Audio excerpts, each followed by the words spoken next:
Dua itu aku nervous. Lepas tu kita orang singgah lah pergi, aku beli buah tangan sikit. Sebab mak aku kata datang rumah orang bawa buah tangan. Jadi kita singgah lah kat satu kedai. Aku belikan orang kata sikit buah tangan untuk Mak Ikmal. Lepas tu waktu kat cashier nak bayar barang yang aku beli tu, aku nampak ada satu gula-gula.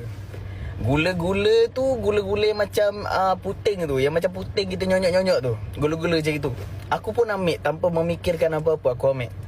Aku ambil dalam kereta, aku kunyah, aku makan lah gula-gula tu kan. Aku macam orang kata nyonyok puting kan, macam gitu. Nyot sambil drive kan. Sambil drive tu apa semua sampailah di kawasan tersebut. Aku ni dah nampak dah Cik Noi dengan comelnya. Dan Cik Noi dengan comelnya lah berdiri kan.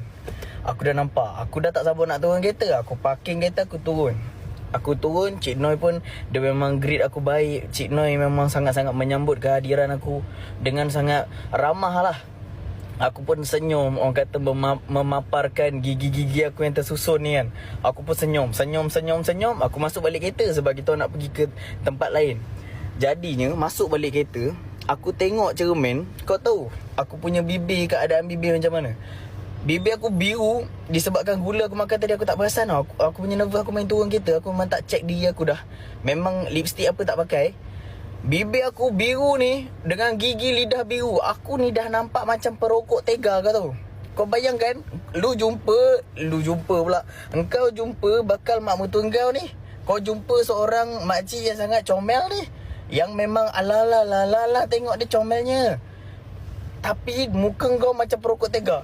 Assalamualaikum. Oh, biru. Pernah tengok gigi lebam? Gigi aku lebam.